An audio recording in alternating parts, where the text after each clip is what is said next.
Welcome everyone to Soullab podcast series. This is Kelly Nazat, and I have Jondi Whitis here with me. And I hope you were able to see the fire talk we did, the podcast interview we did earlier.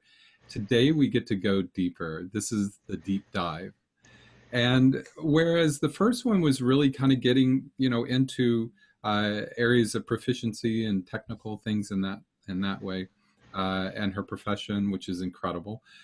This is a bit more of a share between us fellow practitioners and talking between peers about the process of development and how she moved into her process, what she's going through, and just getting a little bit deeper insight into where she's coming from, where she's going to, where she is now. And we're going to do it in a way that's, holding around the model of the spiral. It's the way I practice my work. I use it as a way to sort of holding like a template to interview my clients so that I know that I assure myself at least that we're getting to elements that are important. So thank you, Jondi, for joining us again. It's a great pleasure. I really enjoy these. Thanks. You're welcome. Well, in terms of fire stuff, and fire is creativity, and we had a trial by fire. The first one we did the interview, and it actually was corrupted. I don't know, some technical thing. It seems to be a whole host of those. So that's part of the creative process, isn't it? Having to not just learn how to deal with other people, but also dealing with technical stuff. So we got it going. We got it going. And you never know what happens in all that corruption. Always something very creative. Oh, I love it. Yeah, there's a lot of creativity in corruption. Hopefully. Yes. Oh, that's a whole nother topic. I was going to say, I'm not going there. That would definitely take more than a few talks. Yeah.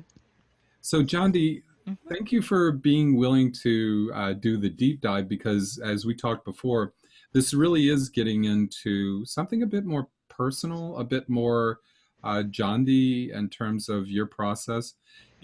We always try to put our best foot forward. We always attempt to be the most professional we can be and really to show up. I think in many ways that's what we're here to do. But on another level, one of the things I see in students and clients as well is they don't see the other side. They don't see the sweat and tears and challenges and learning and development and all those things. And if they did, I think it would be of service. I absolutely agree with that. I mean, I think the word for what we're talking about is being authentic, right? Perhaps stretching that out, it's about being seen. Right? And being seen is apparently a really scary thing for people. It's that being seen, publicly speaking, is the #1 fear of Americans. Really? But that tells us that's what we're really up to, is when we can model being seen with confidence, with love, with acceptance, as a growth experience, we give them courage to do the same. And so, I mean, moreover, I think that isolation is the #1 killer of all practitioners. And a lot of that is about not feeling able to show up as who I am, not being able to embody my own doubts and faltering steps at times, for fear of judgment. And that's really what I was saying about the #1 American fear is I'm going to be judged, right? And so that translates into this area seamlessly, I'm sorry to say, but it makes perfect sense, right? So when we can show up as who we are, and we can speak. We don't even have to be eloquent about it, but when we can speak honestly and with ease of that which is difficult for us or what we have been through without an eye to upsell or cause a, an allegory is going to happen here. No, just as is. We give people that courage and confidence to follow suit. And I think that is one of the biggest things that we offer our students and followers and those that we would teach what we know and pass on to. Yeah. Yeah. The teaching I had early on was it's really just you and another person, or it's you. There is this field that we come together in, and dropping into the heart, and really coming from this place of heart centeredness. I Mm-hmm. remember we talked about that before, and I remember the moment Luwada told me this when I was young, and I was 19, I think, or 20, and I really felt awkward. Mm-hmm. I didn't realize how much I had created this or developed this persona Right. in order to present in a certain way, that not to show myself off by any means, because I definitely have much more of an introverted side, but more to be able to present as a way to satisfy the masses, or to Mm-hmm. make another. It's kind of like a social handshake. I was going to say in order to be acceptable, Yeah. And right? I think that's sort of in astrology, the Gemini dilemma.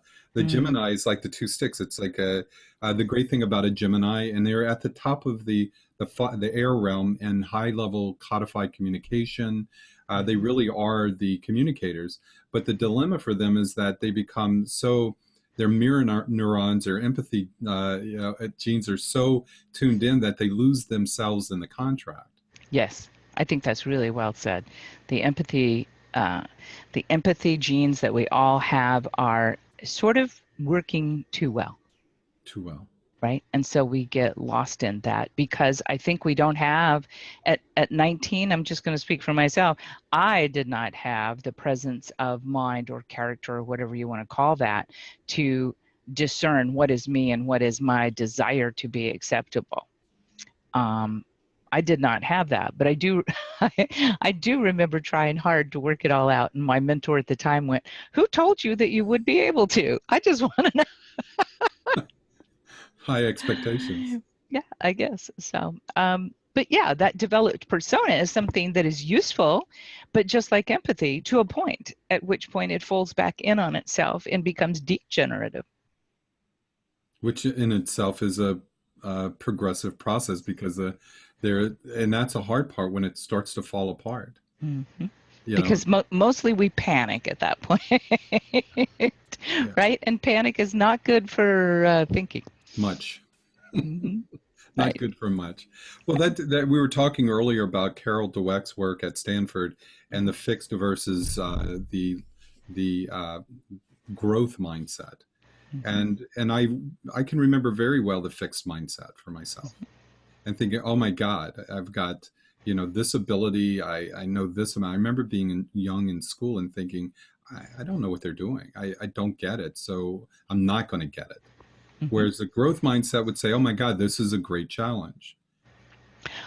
Well, not to throw my forebears under the bus, but I was raised very fundamentally, and somehow just came in knowing that that wasn't right for me. Yeah. Right? Knowing that there is more than this is, to me, this idea we're talking about. It is the open rather than the fixed. And when we're surrounded by people who have fixed, we we automatically behave in some very common ways, right? One, we're going to fight it, and we're going to be right, and we're going to convince them, and right, we're going to open up that mind. And the other is maybe you shake the dust off your sandals and you just travel to another town. That spectrum, I think, pretty much describes it. And it takes a maturing and a practice and a thoughtfulness to say, you know what, resting in the middle of that's just the way it is for them right now, and then not attaching it to ourselves doesn't mean anything particularly about us unless we make it that way. And I think that's a really helpful thing to turn people onto is what if it were not a case of either of those kinds of actions, but simply just being in that space of acceptance, I guess. Lovely place to be, right? I mean, that's that admonition to just be in a place of heart centeredness, of love, Mm-hmm. which brings compassion, awareness, attunement. And if you can't get there, I think it's really okay. It's more than okay. I think it's necessary to say, what other place can I be in right now than this place? If I feel myself drifting either way, when you can consciously catch that and just ask simply and childlikeness, well, what other place could I be in besides that place? I think that alone is going to help you sit in the middle of that spectrum happily. And I've mentioned to you, I think before, the idea of the bob and the wave Mhm. is a beautiful place. And even if you get taken over by the wave, you have that moment, if you can see it, you have that moment where you go, oh, I'm being sort of oscillated, but I don't know if that's good or bad. It's just this place of oscillation. Right?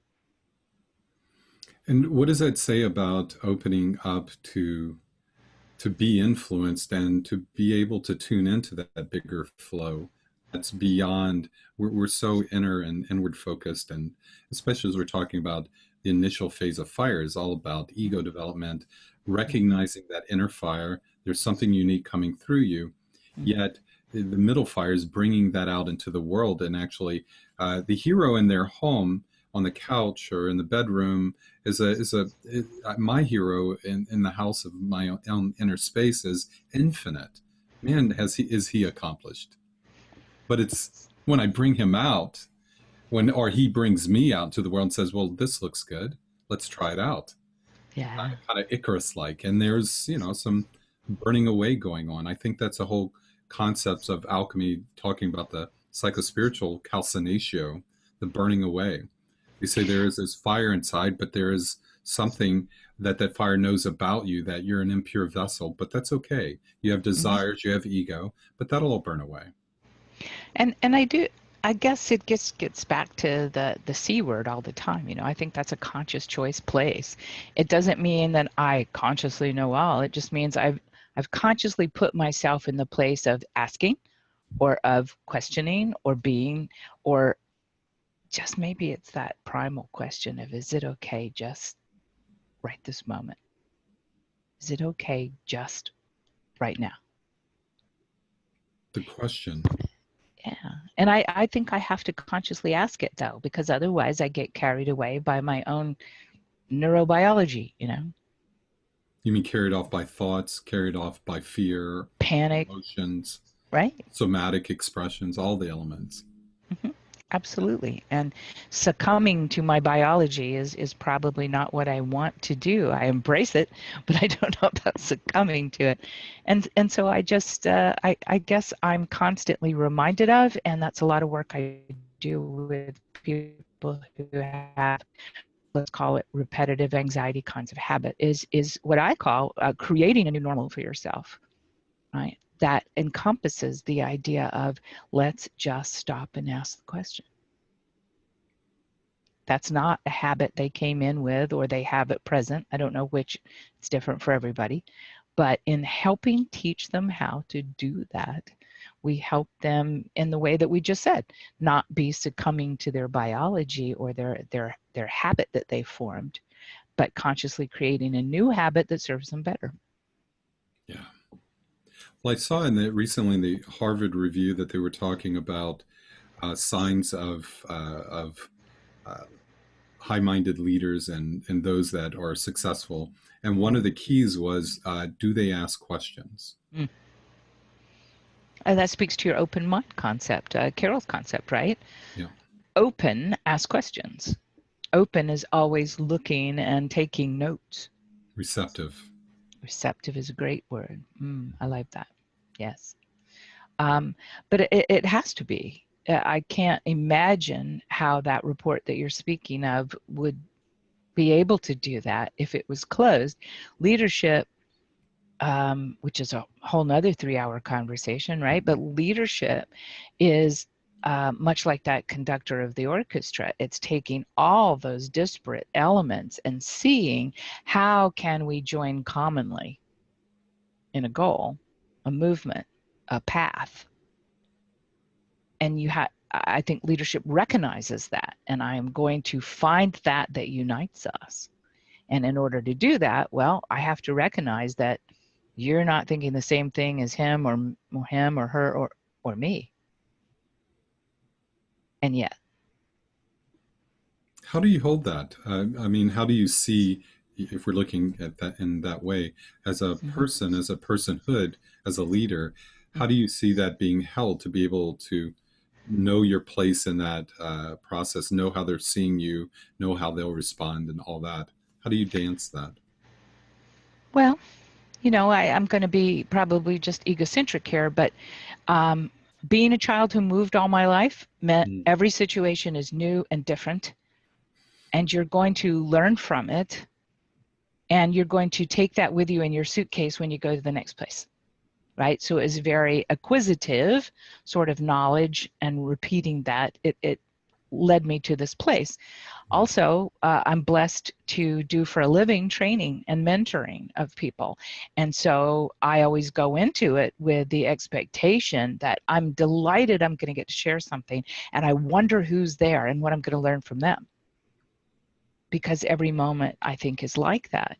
And speaking to that leadership angle that you were talking about before, I learned at a very young age, probably strangely young, probably about the time I was 19, I used to do focus group moderation. Maybe they were desperate, I don't know.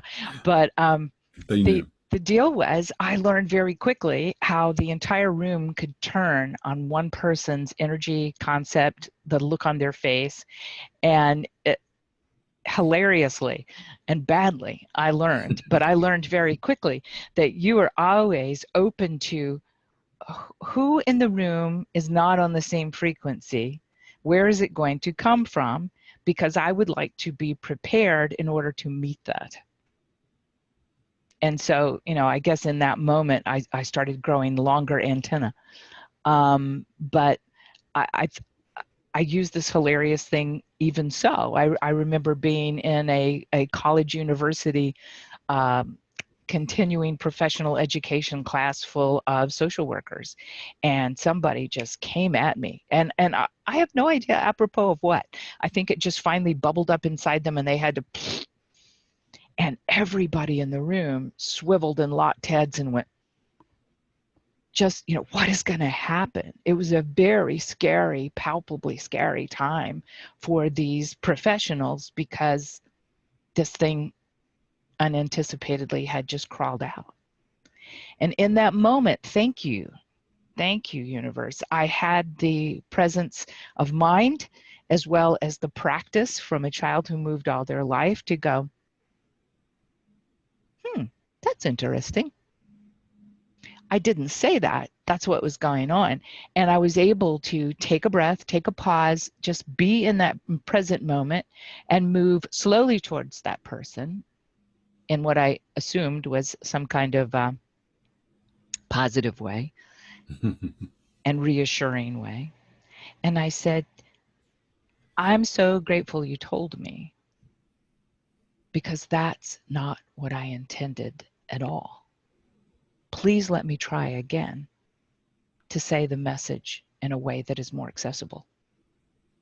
Wow. And the whole room, like a souffle. And I was like, thank you. But that response was at once, it's empathy. Yes, that person's obviously feeling something, but it was practiced, conscious approach of an open-mindedness that caused this thing, perhaps, that we call leadership to be able to rise to the occasion. So that was a long-winded story, perhaps, but I think it illustrates all those principles and where it might come from for you. And so as we're teaching new leaders, you are and I am for sure, in our jobs, in our avocations, um, we're looking to empower them with this self-knowledge, self-awareness, as well as this completely open awareness of the others that will be surrounding them. We're not sending them out with the expectation that everything's going to be great and everybody's going to think you're bee's knees and it, no one will ever challenge you on that. We're not making that kind of person. Why would we? It's disingenuous at best. So, maybe this is just reinforcing what doesn't need reinforcing, but I believe that's part of how we teach others to help heal in the world, is creating that. Yeah. As you're saying this, I'm of course referring to my way of navigating through the complexity of this processing of being and becoming, the alchemy of self-actualization, if you will, and being what you're here to be. And that's why this mapping helps me, because it's easy for me to go into the complexities. I love that. The challenge is distilling it down into its essence so that it's functional, it's usable, and it's on point for how I'm to be in service. And so when we look at this first phase of fire, it's analogous to the hero's journey with Joseph Campbell. And the first phase is the hero awakens to this big journey and say, oh my God, this is exciting. I am so on fire with this. And the second thing is the refusal of the call. Or maybe it's the third. I think it's the second. But almost immediately, moving into fire two, you want to bring it out there. I wanted to bring this wisdom I found from the alchemy and the shamanic work that I had practiced into a clinical field. And I quickly found that there was no true place for it within the practice. And there was a lot of scrambling going back and forth. And much of the burning, the smell of burning flesh was my own. And it wasn't for nothing. It was once you take that task on, it's a self-undoing, and that's a good thing. That's part of individuation process. But encouraging others to go through that fire, say, no, take that out there, follow your bliss. There's something deep inside of you that needs to come through. Each of us, I believe firmly, that each of us has a directive that's unique, that's important to bring out into the world. And maybe we do it again and again and again. And sometimes maybe we succeed, sometimes we don't.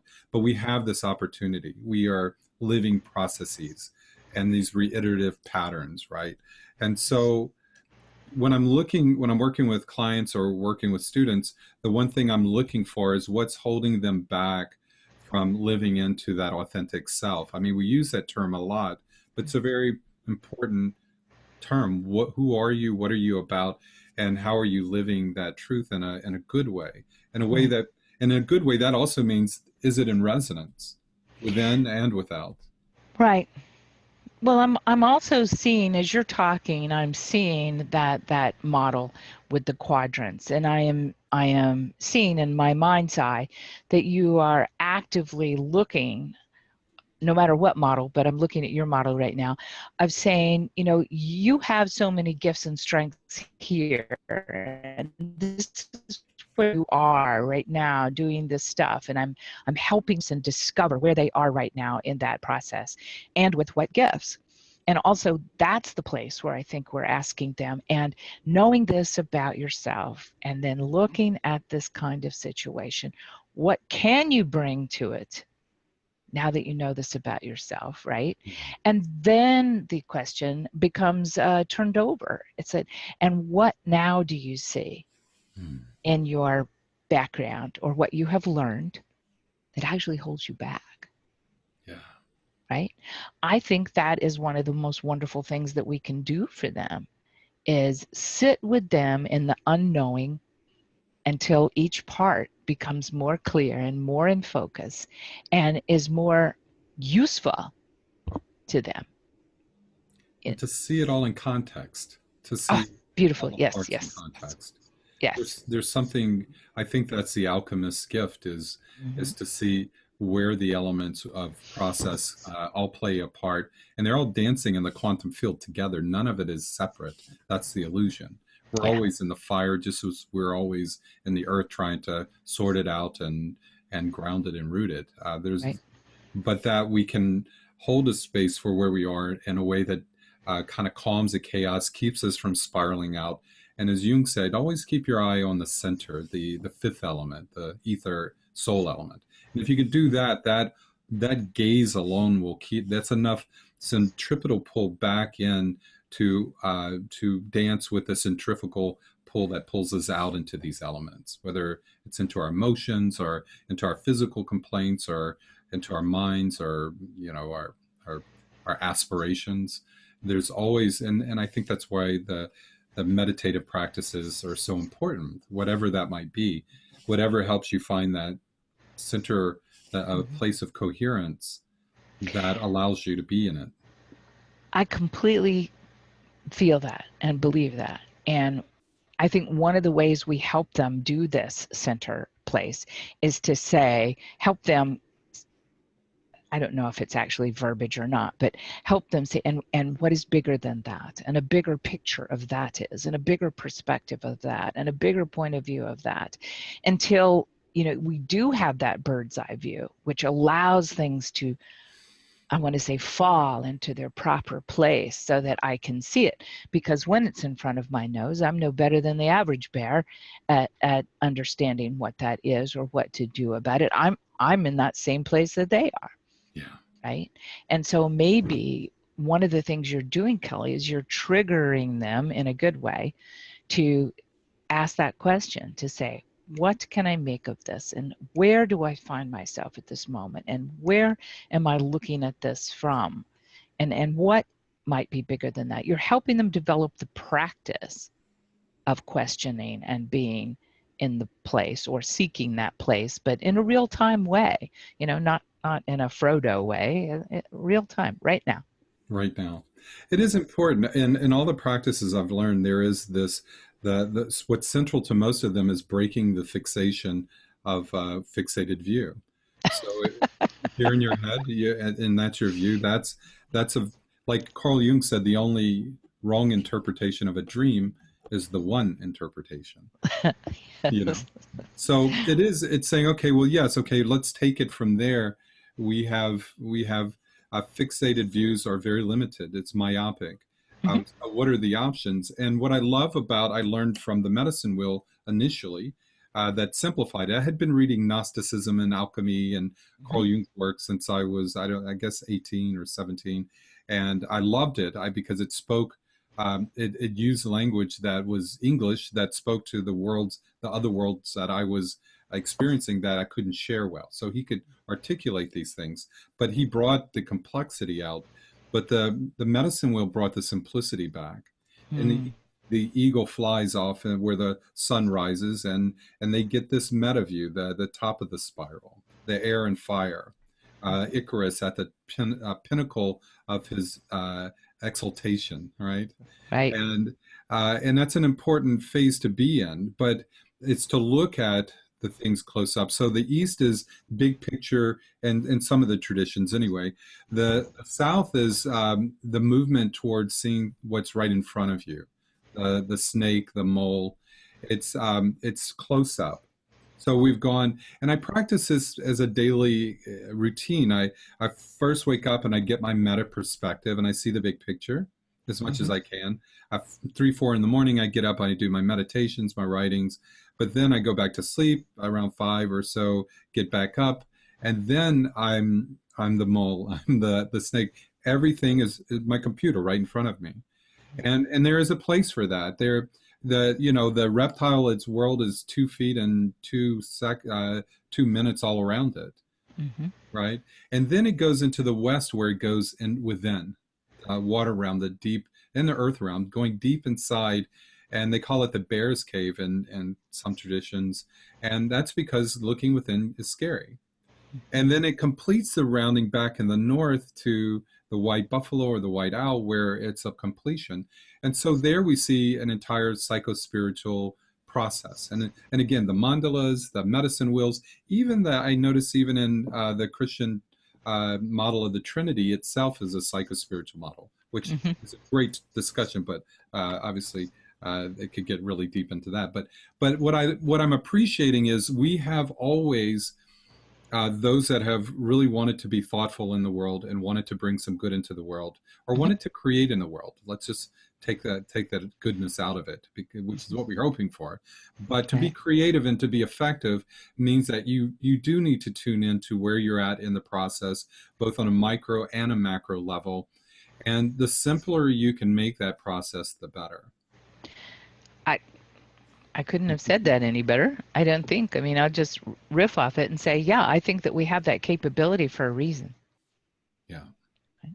I think we need those, both of those, in order to be informing ourselves, right? In order that we should creatively respond, Yeah.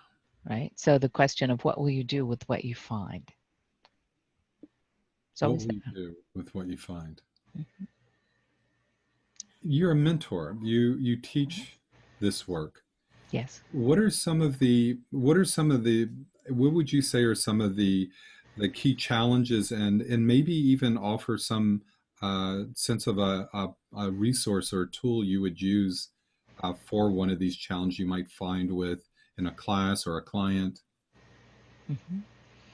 Well, the first thing that comes to me right now when you ask that is again about returning to that honesty, that grounded honesty. And if we are going to go there, I usually have to go first, Hmm. show that it's okay. You have to model that, in other words. And part of that is I know that every one of you also feels like I have felt and will do so again. And it's called, what if I'm not good enough? Hmm. What if I'm not worthy? What if I don't deserve? Right? So if we're being honest, all of us will ask that question at one point or another. And that's a really great place to start. So the idea of flipping it over, this scary bear's cave, into, I wonder what might be out there if I pop my head out the door. And once I pop out the door, here we go back to the question we just had a moment ago. What will I do with what I find? And then let's talk about the second scary paradigm that's going to happen, which is, I don't know. And only from the place of I don't know can you learn, Hmm. right? If you do know, why are you here? It's a powerful realization, the ultimate realization. What is there to? My immediate mentor in this particular iteration that I teach of EP and EFT, she has come full circle to this place of deliciousness that I now share with you, which is, could we start in honesty? That's kind of me talking around her paradigm, but can we start in honesty? Would you join me? Here's where we're going to start, even though I don't know. That is the only thing I actually do know. I don't yet know about this thing that I'm focused upon. Not yet. I completely accept the fact that I don't know. Of course, I don't know yet. But this is the first step of the journey ahead. If I want to know, the first step is to say I do not. And as we go through the tapping algorithm, which the shortcut version is very simple points on the face and the upper torso, bada bing, really fast. The idea is not those points necessarily. The idea that I stimulate and enter my nervous system, my limbic system, and therefore my unconsciousness, where everything is known that I can know from my own experience, and yet I'm not even aware that I know it. So here I am again in the I don't actually know yet. And that is the honest place that we begin. right? Does that sound reasonable to you? Hmm. Yes, it does. It's like tapping on that inner child and saying, look, it's okay. I'm with you. Yeah. It's like I bring my kids. I remember my son, Augustin, was, I think he was three and a half. And he said, Dad, we're going to go into this party and I'm going to be very shy. But I want you to know that it won't last. It'll just be a little while. And then once I feel comfortable, I will start to be more present. And it was such a lucid accounting, you Oh know? my gosh. Uh, I'm impressed with Augustin. yeah, he's got and I see it in sports and everything else. He's only 6 now, but he watches and there is this receptivity as we talked about earlier. And then there's this watching the field, watching the movement. And then once he feels the rhythm, it's like watching the waves, then he gets in and surfs it and dances with it. Mm-hmm. And it's something that, I love the archetypal work for this reason, because we recognize fully that we're more than this monomyth, in a sense that we're more than this sort of singular self, that while there is a part of me that is the hero that wants to conquer the world and be a good do-gooder and make people come back into a loving place, there is this part of me Mm-hmm. that fears bringing that out, that fears not being good enough to take on the task ahead of me, that worries that I will do it in a way that ruins my opportunities of doing it right in a future iteration. Mm-hmm. And so I see it in myself and I see it in others, and it's a natural part. But in the archetypal work, just like in NLP or hypnotherapy, we can work with that part as another, as a part, not us, a part.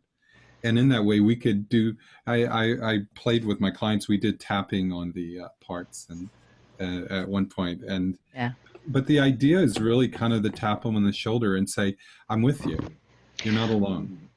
Well, absolutely. I think even if we go all the way back to just a little Maslow pyramid, Mm. the idea of safety is not alone, Yeah. right? And so that's why I'm saying I think that you're absolutely on it, in that we have to model that for them. Oh well, no dragon came out. Okay, good. Maybe I can, is the implicit knowledge. Maybe I can survive that also. Maybe it's safe for me also. And then the other thing that you said that I find delicious, and I'm so glad that Gary Craig put so much NLP into the EFT paradigm, is that I must look at the parts, because I can see the sum if I'm in a big picture mode, but mostly we can't. Like you said, we're rather myopic. And so the only honest way to deal with things is to deal with the part of me that. And often I do this when I'm in groups with people. I'll go first. Mm. The part of me that, and the part of me that, and who else has another part? Tell me. I'll be the scribe. A part that what? Yes, and another part. And anybody else got, oh, and that part, right? And so in that, we come together and we are not alone, and we see authentically, honestly, oh yeah, all of us have all of these parts sometimes, and they're all a part of this person, this energy, this entity that we've decided to rock this time. Um, I think that the parts work, as we used to call it in psych school, is just like the most helpful thing ever, because it's incredibly honest. When we say wholehearted, I bet you if we looked hard enough, we'd find there was still a little part that was a little bit not sure. This is enough. This is right. What if? Right? So our journey to wholeheartedness has to include our partsness. Our partsness and not fear it. Mm, yeah. Maybe that fear of being part of a collective, which is our cultural fear, we're an individualist society, is the fear of the parts of our own nature that we have embattled or we have neglected or we've repressed or suppressed or hidden or I absolutely think that's true. I mean, I don't even remember who said it now, but someone very wise said once, the thing that you hate most in somebody else is the thing you hate most in yourself. And so That's there's a piece of that that is always operational. So I believe you've hit it on the head. yeah, that's Carl Jung's theory of projections of shadows. Thank you. Hmm.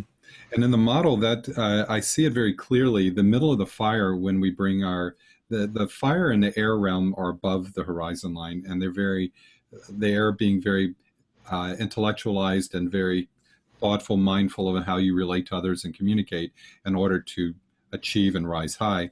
The fire realm is it's complementary to that, which is the more intuitive side of our nature that is more willful and more active, but it's getting in there and say, well, let's just like I think Richard Branson said, if you get the opportunity, take it and figure it out.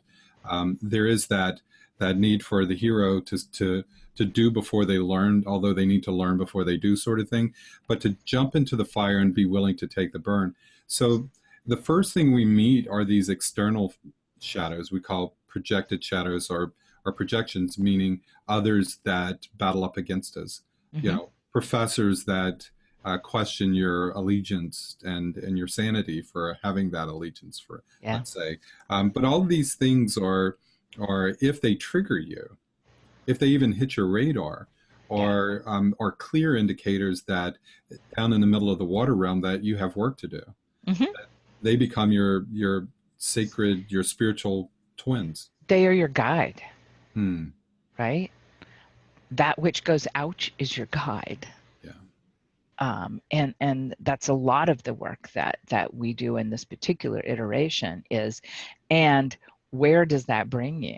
You know, how did you learn that? Tell me what was going on at the time that you learned that. It's a nice way of saying, whatever that is, it's related to something that was earlier and that we should go find out. This is going to be really helpful. The trigger is your guide. The trigger is your teacher. Right? Of course, lest anyone misunderstand, I am not talking about asking that directly to triggered people at the moment that they are being triggered. Just going to say that. That's not very helpful. Yeah. That is less than helpful. Yes. Yes. So these are parts of what you in this new process you're working with. These are some of the things that not only you encounter, but you have built-in operations to help them navigate that. Absolutely. And that's why I love this tool. Number one, I think it's accessible. And this tool being, for those of you who may have dropped in, this tool being a part of the energy psychology and energy medicine field that is commonly called tapping, and this particular iteration that I like best is being called emotional freedom techniques. This toolbox, the best thing about it is how accessible it is. That's number one in my book. Also in my book, number two is its innate flexibility. You can be 2 years old, you can be 20 years old, you can be 200 years old. This is going to be wonderful. You can be in psychopathology, you can be in daycare. It's going to be wonderful. And so these two things, I think, are its greatest feature. Okay. Paradoxically, it's the thing that makes it the least helpful in clinical field trials because it is so flexible, and because it's personal iteration is sort of a design feature. The only way that you can actually use it in clinical field trial research is to do the equivalent of going, give the researcher this paper, have them read this paper in order, do not vary from this paper, because otherwise you can't isolate all the different variables that you would get. You would still get to this marvelous result, but that doesn't work so well in clinical field trial research, which tells you something. But in this tool set of asking really great questions, and when I say really great questions, I mean human questions of the heart, human questions of the consciousness as we grow into it. Along the line of actually what I had said before, the tapping actually does the work of entering the nervous system and the limbic system, wherein all those emotions are formed and labeled and revisited from earlier places that we store as memories, not in our gray matter, of course, but all throughout our body, every cell, cellular memory, right?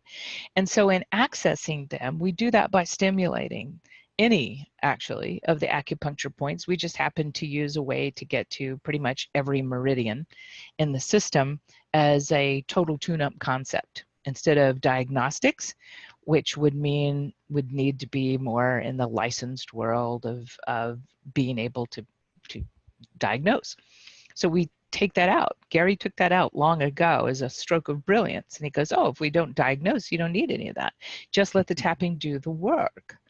And the work of the tapping to me is to loosen and start immediately entering this not only limbic system of ours, but also the memory banks where all of our information is stored. And when I say, again, memory banks, I do mean it's all over the body, but I'm just trying to talk efficiently here. So it becomes very quickly accessible to us when I say things like, and what is coming to you now about that? Right? It's very conversational, but it's a very human question because I don't know. And neither do they until they're prompted. And then they come out with it and they realize they do know. They just don't know that they know. Right? So in a sense, our healing journey, our guideness for them is to help them rediscover what they know that they don't know that they knew. Open inquiry. Absolutely. So there's so much, so many rich traditions and tools within this elegantly simple, deceptively simple algorithm because of what it does. You know, it's not about us. And here again, we are aiding someone in processing what has happened or is happening for them, but we're helping them to get in touch with just becoming open to receive that or re-receive it, right? Or see it in a different way. That's what the tool set is all about. So fiery intuition can actually come up in this kind of inquiry because we're open to it. We're tapping into it, not to be too punny, but we are. We're tapping into this place, this well of deep personal information and knowledge. And maybe, if we stay with it, be patient, it will show us its wisdom, not just its knowledge. Right? They say in the elements that each one has this a genius, that it's not just a chemical response or the rest. It's an intelligence. It's a God, if you will, within the element that speaks to us. So it has intention, it has directive, it has motive, and it knows the process. It knows how to draw you in, how to hold you, and where it wants to ideally lead you or ultimately refine you into the process. And yes, when we can drop into it, that genius does present. And yeah, I want to say inform you, right? Inform, It enlighten. it Yeah. knows how to draw you in, and it knows what its intention is, if you ask me, is to inform you, to help you not just survive but thrive. Yeah. Like a good guide would do. Yeah, like a Will good draw guide would you do. into the experiences, not walk for you, Mm-hmm. but do what it takes to draw you into the experiences, that whether it's in the fire realm to draw you into these creative endeavors, put you out on stage so that you do go through this massive catharsis and transformation of being. The water realm would be more of drawing you into the nurturing connection with emotions so that then you sink into these heavier, deeper truths that are with shadowy truths that are within, so you can do the work to transform them as well. It knows the process well. I remember being younger and this thought in my mind about this. And people said, "You're so devoted to this path." I said, I think it has me more than I have it. I'm just trying to keep up and show up. I like that, and honor it. right? Yeah. Honor its existence, or my understanding of it, by participating fully. I What came up to my mind was the idea of, in the past, when we were more, let's call them simple people, simple groups of people, um, we had these experiences, and this time element was very different. We had time without distraction to, I don't want to get too poetic here, but I feel it very poetically. Time to look at the stars and contemplate. What is that? Who am I? What is the meaning of this? We also had these, as you said, catharsis experiences where we had rites of passage. We had functionality as a goal and purpose that was easily discerned. My job is to, our purpose is to. And that when we traveled, there's time and there's a journey, and we understand that this journey, lots of things will happen. And when we return, we're bringing back lots of things for the good, the benefit, the group learning. And we don't usually live in this kind of place anymore. So the obvious experience is, you'll see some people, I'm not saying adrenaline junkies perhaps, but I'm saying people who deliberately go for heightened experiences in order to feel that and learn about themselves in this heightened state, right? And then we have people that want to go the opposite way, in a decompressed state, into retreat, into silence, right? Into a different warping of time, of their experience of time. And so all of those, though, I think are just what you said, that the guide takes you through those experiences as someone that you're trusting knows the way and can hold it together, or can hold it safely and hold your hand. I am not alone. I have a guide, but the whole point is for us to go through experiences and be able to learn from them, internalize them, and then creatively spew forth this very individualized iteration of the learning. And as I used to say, that's why there's so many of us. We need all those iterations. We Right? need all of them, and all of them, and in that issue of, well, God, that's an important topic and distinction, is the importance and nature of diversity.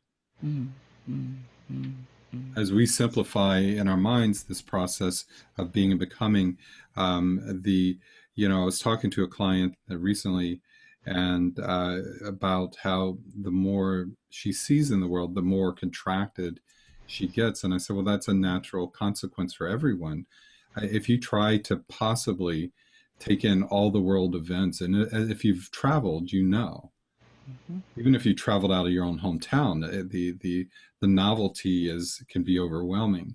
But this world is filled with all, like the Buddhist saying, all the good and bad is in the world. It'll never change. The dark, the light, it's all there. It's really a matter of what you focus on. That is what you will become, because you will be influenced by it, and you'll be a energetic participant in that. The energy realm, the fire realm, is also seen as this energy realm, as Sadhguru talked about the four yogis and that didn't get along very well. It's a great YouTube video if you've never seen it, just called Awesome. the Four Yogis. Okay. And the story is wonderful. He said these four yogis do not get along. One is I forgot the different names, but they're Kriya Yogi, Bhakti Yogi, and jhana yoga or something, but they each represent the four elements Okay. essentially. And the energy yogi looks at the others and says, well, you all got it all wrong. You're attending to matter, and really everything is just energy patterns. And then of course, the intellectual yogi says, no, well, you're all just intellectually lazy. And really, the world is all about getting your head straight and getting your mind straight. And the bhakti yogi, the earth yogi, says, no, you're all just lazy physically and creating all these philosophies to avoid hard work and taking accountability of being human. And the emotional yogi says, well, you're none of you have the emotional intelligence or depth, so you're moving out into these arenas to escape that. And so anyway, the four yogis are walking through the woods, and a big storm happens, and they need to escape this thunderstorm. The bhakti yogi knows where a dilapidated temple is, so he leads them there. They all run there, and the walls are down. It's a small temple, but they're hugging this deity to escape this storm, impending storm. And in the midst of that, they're not hugging it because they're in love with the deity. It's just there to get out of the storm. But while they're there together, God appears in the middle of the storm. And of course, these yogis, they're perplexed. Why now? They're all thinking the same thing. I've trained my entire life intellectually, mentally, emotionally, spiritually, and I haven't seen you once yet. But yet you appear in the middle of a storm. And his what God said to them was, it took this long to get you four idiots together. You know, there's truly no separation of these patterns. But the fire realm really is that representation of that energetic expression of who we are, and it is definitely one of the key features of the fire realm that pointed me in your direction, and many other things. But the energy and understanding how to be in relationship with the energy body, both as part of how we see ourselves and experience ourselves as an egoic being, which is vital, but Mm-hmm. also how we go out into the world and create. Now, in astrology, the middle realm there is the fifth house, and it's a house of play, where the first house, the upper house of fire, is all about it's Aries, it's the ram at the top of the mountain saying, "My way or the highway, buddy." You know, this is my game. Very self-possessed. We all need that quality, although there is a shadow to every one of them. But there's also that Mars character that says, yes, the warrior says, let's go at it. But in the middle is Leo, the lion, the actress, the theatrical one. And the middle of the fire, energetic expression, creativity, spiritual living into the world is seen, they would say in astrology, the best way to approach it is in a playful way, in a theatrical kind of way. And I found it very insightful as I started to decode a lot of the astrological. They're not only showing us some of the archetypal forces that typically dominate these arenas that we go into, but they're even saying, look, if you're going to be here, if you're out in and mixing it up and you're already on stage, just play. Learn how to be more creative and expressive. And then you and I, we were talking in a conversation, and you were talking about the power of play, the importance of being playful, Mm-hmm. working with children. And I'm like, oh my God, this is something. Harvard had a whole program on the power of play. Of course, they use the word power because Sure. we are adults after all. Some days.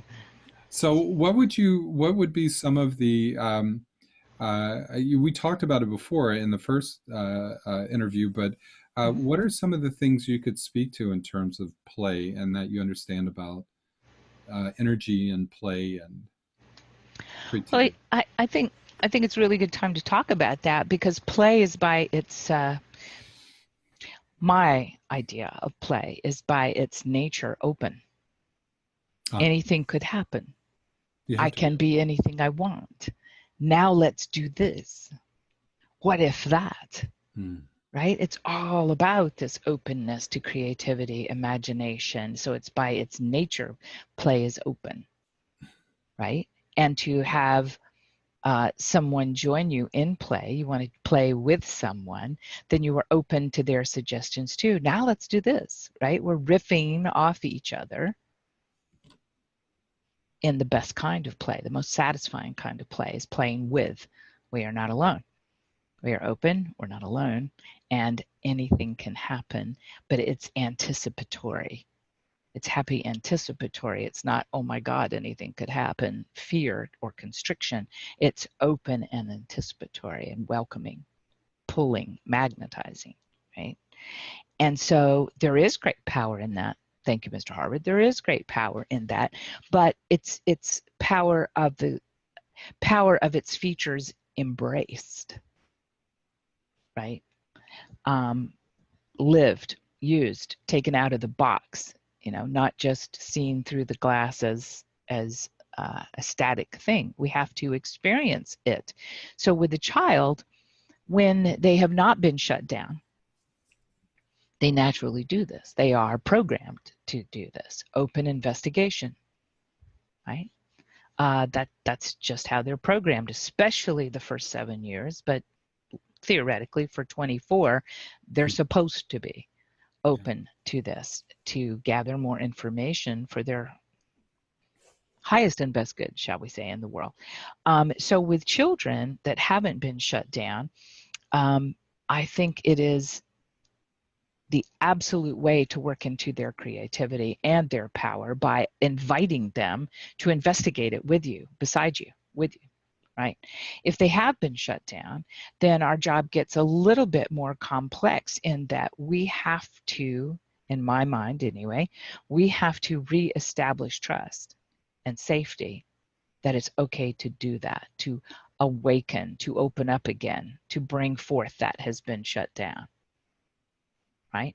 Otherwise, we can't really play. That shutdownness is a closedness that says, what do you want from me? What do I need to do now in this moment to keep myself safe? Right? What do I need to do in order to get what I need to survive? That's a reaction. So somehow we have to build that trust. These tools are very good for having private investigations and processing, because that kind of person, let's call them a child, typically is in a double bind, right? I'm damned if I do and damned if I don't would be the adult way of saying the double bind, but they've been told to keep secrets, right? The open secret is no one can know, and nobody even tells you that. You just grow up in the culture, no one can know that this goes on, right? The typical everyday closed secret is, if you tell mom, you are dead, right? A sibling kind of thing. But then, of course, it gets darker and darker and darker, doesn't it, out in the world, as the secret or the shutdown or the you can't tell makes a more and more densely compacted little soul. Right? It's Holding. no less powerful, but it doesn't know of its power at that point until it explodes. So I don't know how come, but astronomy suddenly got involved in this analogy. Big Bang, a birth of a new world, the Right. possibility. And if you hook that to what we're talking about, that could be very deadly. Yeah. Right? Or it can be very liberating. It is totally at both ends of the spectrum possibility. But let's talk again, just about the play function. That is helping them embrace all of the 4 elements in your chart. And in the EFT language, for me, the tapping is what processes down the funnel, the spiral, to make anew. I could be remembering anew. I could be creating anew. I'm not sure what's going to happen. There again, I don't know yet. That's the delicious part of it. I don't know what we'll find, little one, but I can tell you that you're not alone. I can tell you that I'll walk with you. I can tell you that I'll do my very best to help you with whatever you thought you would like. Right? So all of these things about play are, I think, built in us as information seeking, learning, and expansionary parts of our equipment. And I didn't mean to derail us by any chance, but I wanted to show you how quickly and how easily we are shut down from one of our most important intake and learning elements that we're born with. It's a big deal because we need to understand what are the impediments to successful creativity and being able to play, which Mm-hmm. we're so lacking in our culture. I find it now that I have young children, it's clear in myself. I thought I was very playful. How many times have you heard somebody say to you, I don't have a creative bone in my body? Mhm. It's a very popular mantra, but it tells me, someone shut you down when you shared. Someone has judged you or humiliated you or told you you weren't entitled or whatever. And I don't say that to them, obviously, but it's just such a large clue to me that I have learned creativity and play is unsafe. Hmm. Right? It reminds me of a student who came to one of my courses and the Catskills and I was teaching a course in imaginal work and the shamanic Mm-hmm. potential and the imaginal, that all is created through the imaginal. And it's sort of the beginning of me sharing some of the tools I used. But he had mistaken the course for a plant medicine uh, uh, workshop. So he thought we would be taking some sort of hallucinogen Mm, to access these shamanic states of consciousness. mm, And so we started this conversation. He says, "Well, he says it's impossible to comprehend how our imaginations are so feeble they can't really get us accessing these states of consciousness." And I said, "Well, I do it daily." And I said, "Well, here's the one thing that I ask you: what aspect of your life that you're not making up, that you're not imagining? Everything you can imagine about reality is a creative construct that you've created. So, in fact, you're very powerful. You've created even that illusion. mhm, And that's a very complex illusion that you're not making it all up. This work says, let's remember that we have been making all this up and now say, what do you want to make up? I What like would you that. like to So create? moving from the shared contagion of we're all sitting around here, aren't we? to and now that we have agreed upon that, what shall we do with it? Yeah, yeah. What should we do with it? And we could do anything. We could play. And the Martin Buber concept of God being more between us Mm, than within us, it's I think that's part of the motif. That's part of the wisdom that's coming through. And I talked about it before with this wonderful book by Grant Maxwell called The Dynamics of Transformation. He looks across the pre-modern, classical, modern, and in postmodern phases, and where we're heading. What is this postmodernism? And coming away from this sort of fractured sense of we'll just do whatever you want. mm, I guess you don't have to be Jewish or Catholic or Hindu but do whatever you want. I don't even care. You can stand on your head if you like, and some do. And but this is saying something different. This is say yes, do what you're called to do. Follow your bliss, because there's something in the field that is holding space for us. That's intelligent. That's guiding us all together. How did we meet? How do you see these synchronicities? I guess one of the great laws is synchronicity. How do we find each other, and what is governing that? And there is this beginning process of becoming aware of that, not just the God within, but the God between, the mhm. field of intelligent. What do they call it? Like the morphogenetic field, or you Right. know? They call it the field of all possibilities. They call it the field, the quantum field. I mean, it's got many names, as it should, I think. Hmm. Right. But I do particularly like the field of all possibilities I like. because it keeps me very big picture and open, I think. Um, and that between, that whole idea of between is so beautifully played out by those in the quantum world, of which I am not. I understand maybe two sentences of that, except intuitively, but the idea that there is absolutely nothing and everything out there between the things we can see, everything and nothing is a beautiful way to express that which we cannot get our minds around presently.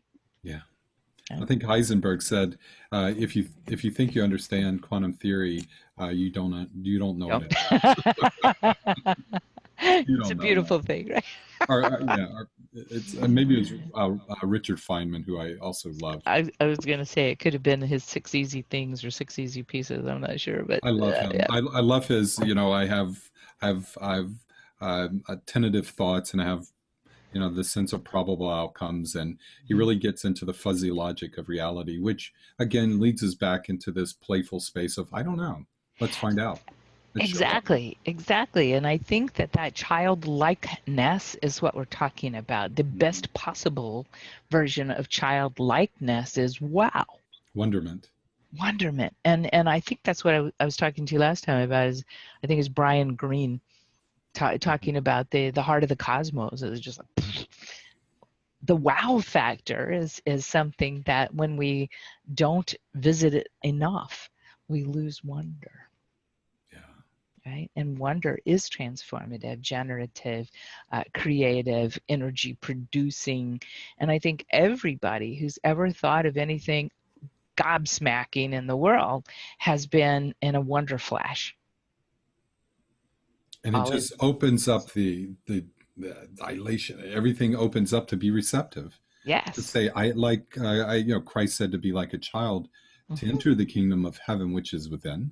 This, Yes. you have to be like a child, and it certainly isn't. Do what you're told. It, it's to realize you don't know, and Right? that there is a beautiful world of learning yet to be had. There's adventure afoot. Yes. Yes. I love that adventure afoot. I do. And just, just listening to you talk about that. It's not just your face and your body language or whatever, but you are weaving that reality with just what you say in my book. There's adventure afoot, carries with it a supercharged, I don't know if I were a quantum person, I'd know what that is, but it's a supercharged missive of energy out into the world. And that openness receives it. Yeah. The closeness doesn't even feel it go by. I don't. It can to receive and then to transmit. And Mhm. in the space between, William James says, the big, it's something like the big miracle of our generation is, we realize that we can change our thoughts and in a moment, and in Yeah, that moment we change our reality. there you go. And so that get into the whole concept of neuroplasticity, Hmm. and the ability, as you were saying. I see, and I'd love to get your thoughts on what are some of the ways that you've seen EFT and your work and mentoring through the EFT and the rest, Hmm. how you've seen it shift, because I've seen my clients, oh my God, they have such a fixed perspective. I remember with one of my clients who was a law enforcement guy, an older guy, but he still had a relationship with his mother was very challenging, and to the point where every day he would slam the phone down after talking with her. And it was very intense. There was still that kind of childlike little boy stuff there. And we did the tapping and said, on a scale of 0 to 10, how intense is this feeling of being subjugated or this animosity? He goes, it's a 10. He said it's 1,000. I don't know, but and then when we were done with the first round, mind you, I said, so on a scale of 0 to 10, where is it now? And I see his eyes darting around looking for it, but I see in his whole composure something has shifted. There was a sense of peace that came over him, because that bubble of that been so sacredly held and Hmm. and protected, never questioned, just reacted to. Reaction is not defense against it. It's a in a very real way, a way of empowering the very thing you're trying to escape from, right? Hmm. So he's holding this without ever looking it in the face to unravel it. He just said, no, she makes me mad. But in this tapping, this simple process, and I think there's power in the repetition, Yeah. just like with Ho'oponopono or something like this. Hmm. Repetition has a way of diffusing it as well. But he came out of it, and I saw him searching for it. And I said, Well, "What is it?" He says, "I hold on, please, just give me a moment. I'm looking for it. I know it was a big deal. I'm not making this up. I'm not crazy." And then right. after a while, he's like, "I don't know what to tell you. It's a two." Yeah. Well, Gary Craig calls that they're unable to bridge with their mind their present reality and that thing that just happened. Oh, They're but that's not so able to put those two things together. And that's where we have what I think Roger Callahan, where TFT came from, said, maybe called that the apex effect. I am unable to put those two things together, therefore it must be something else. And so the apex effect is what we laughingly call when somebody goes, you know, I think all that yoga is really starting to click in after you've been doing this whole other modality with them for 2 hours, right? Or 10 minutes, doesn't matter. Oh But God, that's a big one. Yeah. but the apex effect is hilarious, right? And so you just go with it, you know, why fight that? Let them come to that. But observing the shift is what you're talking about, because it is simply not there energetically, emotionally, it is simply not there. In my estimation, it's because the information has been received. And therefore, the sensation or the driver, the symptomology, whatever you want to say about that, no longer needs to exist, and therefore it does not. The dread to repeat is removed because the energy behind, and I think there's a very obviously it's got to be natural because it's endemic, right? Yeah, So there is this pattern that says you're not going to get beyond this until you move through this. The lesson's not done until you've been able to release it. absolutely. And I think that's a universal lesson. This is why you keep dating the same person, you know? Yep. This is it. But it's also, I I really think it's important for them to know that symptomatically, that is why that is going off. Because if you're not paying attention here, then I'm going to up the ante. I'm going to turn it up. I'm going to start screaming if you won't listen to me. Yeah. And that happens, I think, all the time. So when it is taken away, it simply ceases to exist because its job is done. Yeah. I Well, have your attention. with Carl Jung's work in sandbox therapy, he proved very well that quite often the answer or the antidote, it's not going to necessarily come in an arena that you're familiar with. If you're an artist, you might want to try expressing yourself through music, and and looking at it elementally, we have this sort of I think a bit of a fixation around the air realm, around cognition, cognitive behavioral, which is air and fire. Looking at if we can just look at our thoughts and look at our behavior rationally and analyze them and reason with them and then come up with a pithy insight, we can correct it. And there's definite value in that. But sometimes it's in shifting to the water realm and doing something very imaginal, something very emotionally or very feminine and inductive rather than deductive that is going to be the thing. With the EFT, I see very much the fire realm stuff of energy. I mean, that is so inductive on its own terms. How is it? I say to my clients, how is it that 10 minutes ago or 15 minutes ago, you had a 10 rating of depression? You said you were going to go on antidepressants. You couldn't get out of this funk. And now it's 15 minutes later and it's down to a 2. What happened to your depression? And they're like, I don't know. They And the don't. other, And they're telling you the truth. They do not. yeah, the other question I think is a very important one is what does it say about our capacity to self-write and about that within this biocomputer, within this beyond the biocomputer, that's just a mechanistic way of looking at this intelligent soul that is a result of eons of family lineage and wisdom passing through, and beyond that, the wisdom of the universe coursing through as a microcosmos of the whole. What does it say when we recognize that we too can participate in the field of the gods, that we can simply, in the most mundane way, we can tap these meridian points, and that truly, objectively, it's phenomenological. Yes, you feel differently, but that's why I assume they added the left brain analytical part to the quantitative part of scale rating it, because your left brain says, wait a minute, yeah, you might feel better, but I don't trust that. But I do trust that I scaled it at 10, now it's a 2, and that's convincing. Well, I do think that that part of the experiential and then hooking it to a cognitive rational scale of I tested it, it was this way, it's not this way. Um, I don't.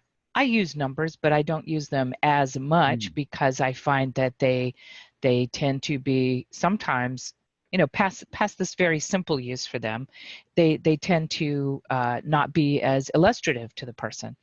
And so what I want to say is, what's your sense of how that affects you? It's like, and then we're into the magical realm of the metaphor. It's like this constant black cloud over my head that I can't escape from. Wow. Well, honey, that makes me a lot happier than you saying 9. So wait, this is news to me, Jondi. You have broken out of that, and Well, that's I do think it has. I would love to take all that credit. Thank you.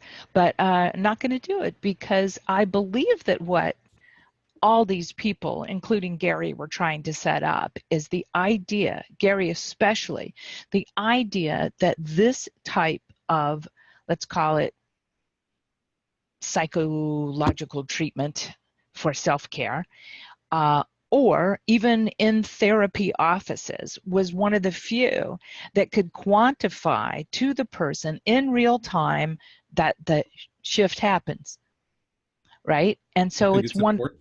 one of the only ones that I know of that insist that we're going Yes. to test this little thing until we know for sure, because otherwise we're in the business of questioning ourselves. That's what we do, right? We And so, contrast, not analyze.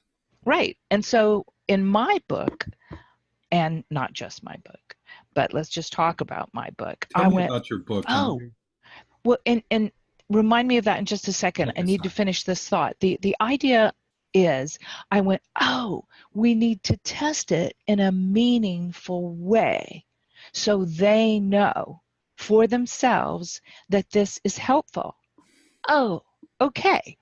So what's your sense of how big it is, how much that bothers you? What could you say about how this is affecting you right now? Does two things. One, it creates a meaningful assessment.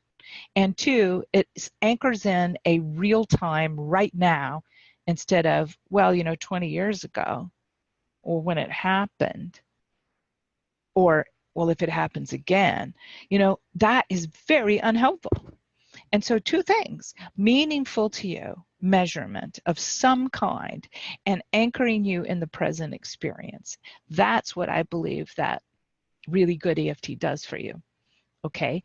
And so that's where I understood the power of the metaphor is where I want to go mostly, Hmm. because the quantification for them is very personalized. And if they can tell me it went from that feeling like I have a black cloud over my head all the time from which I cannot escape to I just feel buoyant. You know, who am I to judge that except to know that as the guide, I was a person that was instrumental in taking that journey with them to somewhere else that's better in their book. Isn't that I think, one of the challenges that this type of work presents to the prevailing orthodoxy of psychotherapy is that it's not about us knowing, it's about them knowing and them experiencing. And that Absolutely. change is that qualitative shift is meaningful. We look at Milton Erickson's work, he Mhm. uses terminology that comes from them. He doesn't, if they say they hope to feel more courageous, he doesn't say, well, I hope you feel more empowered now. No, he uses the word because words are sigils. They're magic. They come from them. That's right. And I would say the best iterations of EFT are completely dependent on understanding the client's experience is the only thing that counts. The only thing. The only thing. Yeah. You're anything else, you're in the way. Absolutely. If we're not facilitating, what are we doing? And that's one of the So challenges. guide is different, right? Guide is Guide is different. different than anything you want to do. Yeah. It's very different than that, but yet what you said, right? Yeah.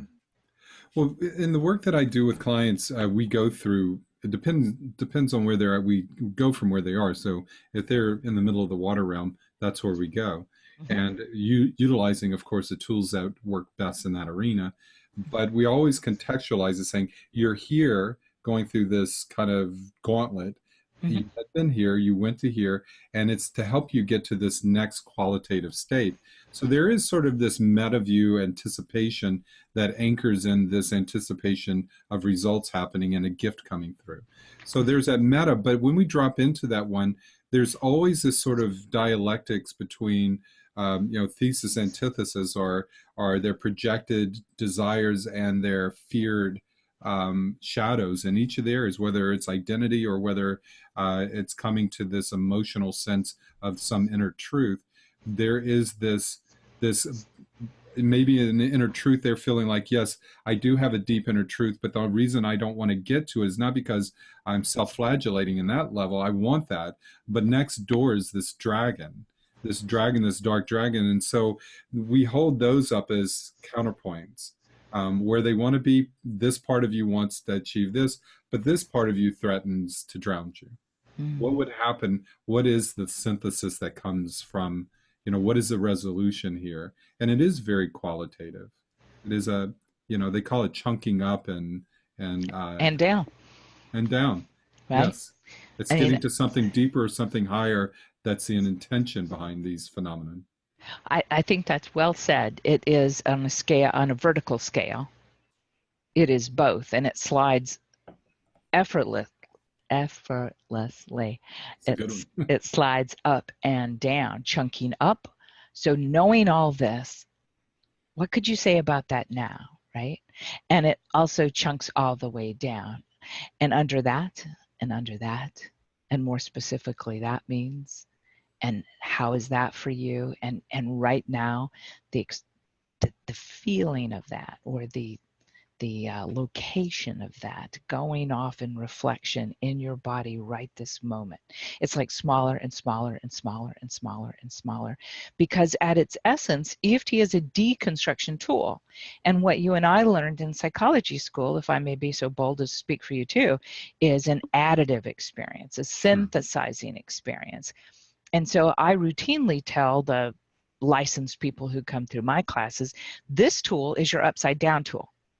And you will purposefully want to use it when you want to deconstruct something instead of make meaning, which is an additive or constructive way. And so I see it as purposefully deconstructive, which is going to be really helpful, right? Otherwise, it's the whole ball of wax, the whole bowl of spaghetti. And I go, how is that working for you? Right? It's the only thing that I actually like that Dr. Phil says. So how's that working for you? How's that working for you? Yeah. Yeah, it reminds me, I was reading the kids recently, Through the Looking Glass Darkly. Nice. Yes, there's this, the upside down world, the other realms. Mm-hmm. I think we're ready for that. I mean, and certainly in the model, there's so many things about it that help me, but mostly it helps me. It's a model for synthesizing all of the different models that I work with, different traditions, ancient, modern, but left hemisphere, right hemisphere, fire and water representing the right, and left and right are air and earth. But there is this other dichotomy, as you were talking about, air and fire being above the horizon, ego, future-oriented, constructive, projective, and that sort of thing. But the feminine counterpoint is the earth and water, and it's holding space for something generative new to come through. But it's also the water realm of cleansing, of inductive, open-ended connection to source, and the different traditions from the shamanic way, they talk about this three-part self. So in the middle, right at the crosshairs, would be conscious self, Mm-hmm. and the Huna, they talk about that being the Uhani self, the conscious self, and then there's this upper self up in the top of the fire and air, which would be considered more the Amakua, the higher self, and the Amakua is connected to the Po Amakua, the council of higher selves. So this sort of spiraling out into this collective source of wisdom from the heavenly realms. But so it's like a torus, and all of that comes funneling down into the Uhani conscious self, heart centered, and it opens back up and spirals back and kind of roots out into the lower self down that vertical axis at the bottom of the spiral, that they would consider the Una Hapili, the basic self. It's a very simplified notion, But so even if we're in that central axis of self, which is very introverted when we're in there, you can't see anything going on from the outside, but you can rise from the center of stillness up to this higher level in all the traditions to connect with what we would consider maybe our higher self, Amakua. Mm-hmm. But we can also descend down into that intelligent source that is part of our embodiment as a human being called the Unhapili, this 90 something percent of us that is very much at best a third grade child. And so, my clients, I tell them, they say, well, this is ridiculous. I'm an intelligent person. I say, yes, but do you remember every turn you took getting here, driving here? What were you thinking about on your way here? I bet you know that more than all the things that took place while you're driving. We tend to drive very automatically. Mm-hmm. We have because we have an autopilot. And this Exactly. autopilot does a lot of work for us. And I think a lot in this work is sort of diffusing a lot of the alarm bells and the old patterns. I see in my work there this sort of notion that looking at Peter Levine's work and trauma therapy and the rest, and that when there is a very strong experience beyond just trauma, something strong enough to impress itself on our central nervous system, I look at it like it resonates and it creates a spherical sort of nodal point that becomes an archetypal sort of situation in itself that says this type of situation exists in the world. Mm-hmm. And the point of it is that it's tapped into our central nervous system. It's like grapes on a vine. And they're watching, all of them independently watching for contextual cues that are similar to the original event, just enough. If you're Right. mugged crossing through a blind alley, you could be on your iPhone 20 years later and you still jump when you see somebody come out. Why? Because that turned from a grape to a sphere of influence. And so I see that very much in the energetic work and energetic healing, energy psychology is we're able to tap into that and to conjure it up and to hold it both in right brain experiential, inductive, big picture, Mm-hmm. whoa. And we do know, of course, in research that it's not the left brain analytical, reductive, earth and air side of us that actually changes our habits, our habitual mind. It's really the right brain. But Exactly. moreover, I think it's sitting in that corpus callosum between the two that is the middle path that is really Mm-hmm. where the work is. And so I love that with the EFT. It's holding both the rational left brain, the analytical, and the inductive, big picture, messy, scary, theatrical. I do love that. And another way of looking at it along the same lines is that you're not finished with that yet. This is unfinished business, right? So unfinished business goes in our hippocampus. Yeah. Why? Because we're not finished with it yet. And if we look at, I'm no brain scientist, but from what I understand, the idea is we want an efficient machine. And so we have evolved into this efficiency machine so that as quickly as possible, all my cogitation energy is going to be expended on something new or novel until I figure it out or match it with something. And then it goes shuttling into, in my perception, the short or long-term storage file rooms, right? And so the brain's goal, and I guess I'm talking primarily about the PFC now, but the goal is as quickly as possible and is with as little energy as possible, identify, catalog, and file this. And now I have my standby for tiger's brain, and all the energy that I have left, it's there, and I'm ready. It's almost like, oh, that's so funny. I'm seeing this picture at home plate, right? I'm ready to receive. Whatever you got throw at me, I'm ready. I'm ready. But we can't do that if something is unresolved. And in Peter Levine's case, he calls it threat response cycle that is incomplete, right? Makes perfect sense to me. And so it would still be in my hippocampus. It's unfinished business. And it's also right there so that the minute something that matches that unfinished threat cycle, it's going to, in EFT talk, trigger me in the same way because it's still there in a threat response mode. So whatever's going on. Temple Grandin did a lot of great work around this from her autistic background, put that to work for animals, right? And so when I have a great love of cows and things like that, because I grew up around them, but that simple creature is so heightened to novelty, right? Mm. And so the novelty scares them and they scatter, right? But if they are to see something hanging on the fence post, that's enough to prevent me from going forward, right? So people are very much like that when they start looking at it. Or let's say before it was a yellow jacket hanging there and now it's just a little piece of yellow plastic, but still it's there. And let's not talk about colorblind and all that. I maybe got the wrong analogy, but the idea is I am an associative creature, as are a lot of mammals. And so my doggy brain, my mammalian brain, my limbic system, my middle brain, all the same thing, they are associative all the time. And so what EFT so beautifully does is finds where the associations are, and all of what in EFT is called aspects, which are pieces of this experience. And now where I think Peter Levine's work ends and Robert Scare's begins is the idea of Robert Scare's neurology experiments over the years and his deep thinking on this is that we create the equivalency of a trauma capsule. And the trauma capsule is a way of saying an encapsulation of that event and absolutely every piece of data that was taken in at that time, just before, through, and just after. The reason that we encapsulate is so we can escape. I can't really contemplate this right now. I have to get out of the house. I have to get out of the car. I have to do these things. I have to run like hell.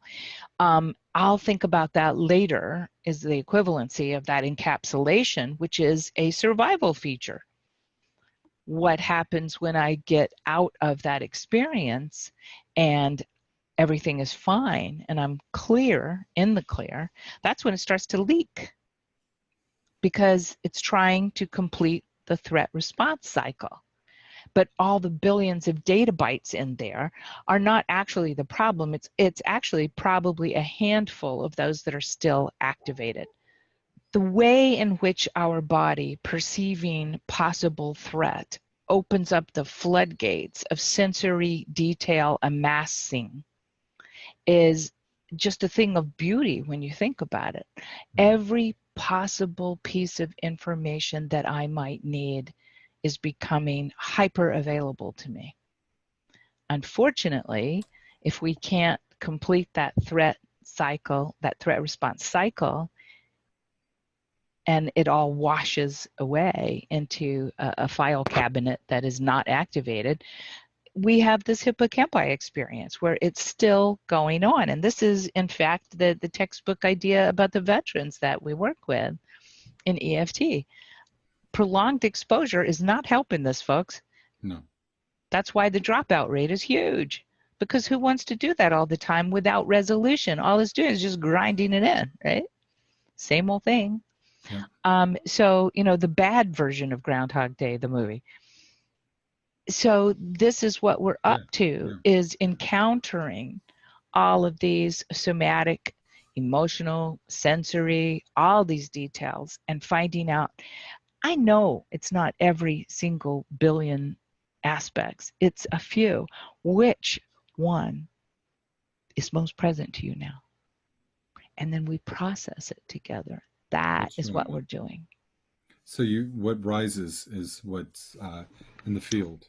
What is heightened for you, right? In this moment. And it's always about in this moment, because that unfinished thing is still in this moment because it's unfinished.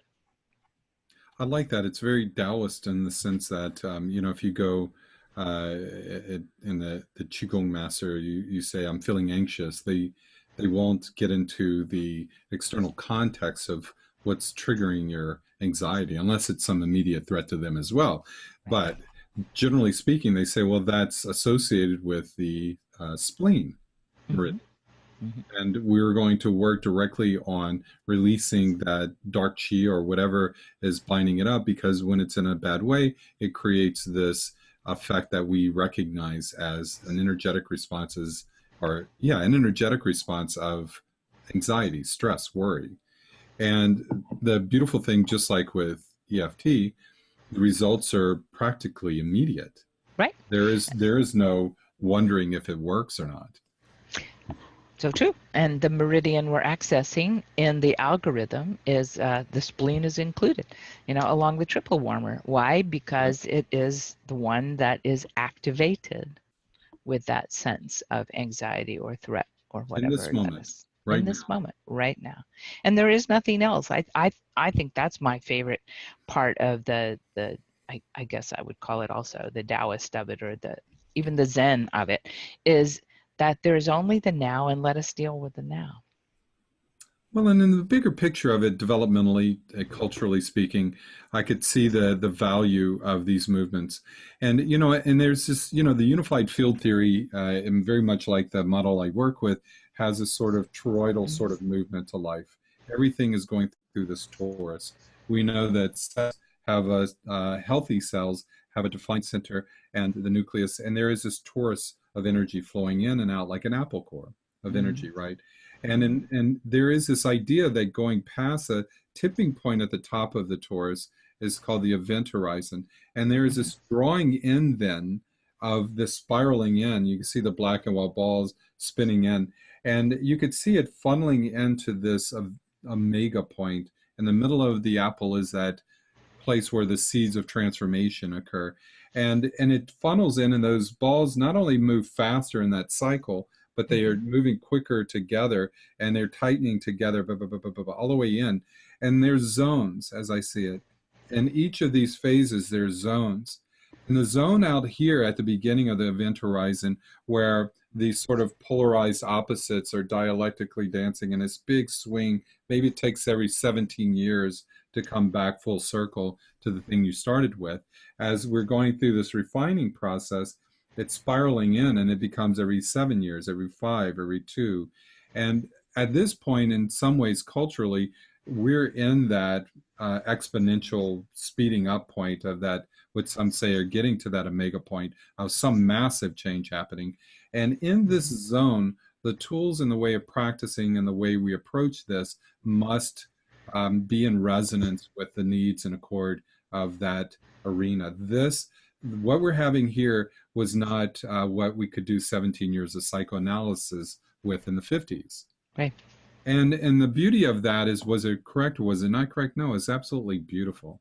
I would have preferred to see more of the Jungian work come through because that's my bias. But the Freudian work brought up all of the repressed Victorian sexuality and all of these things. They had their place. Yeah. And I think in the work, and we're looking in terms of this work, is how do we create an eclectic approach to our work that really honors all the wisdom that's out there beyond our own sort of specialization, and hold space for all that wisdom to inform us without co-opting, to inform without derailing. Well, I think you're back to the open mind again. Are you Yeah. not? The idea in EFT, well, let's say the best EFT Mm-hmm. stance is they are where they are. You meet them where they are. Mm-hmm. Emphasis on they, right?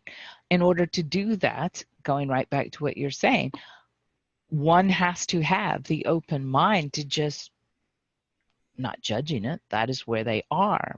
Our job is to meet them where they are with the openness, because we don't know, and neither do they. But we will. We will find out what they do know. We'll help them find out what they do know Now you and see that put it to work. automatically happening with the doing the intervention, the practice. Absolutely. Um, I know this must be so, and I know this must be valuable, because I cannot count on my digits how many times people have said,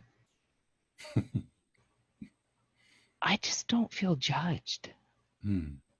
Or this is the first time I felt like it's okay to just say this. Wow.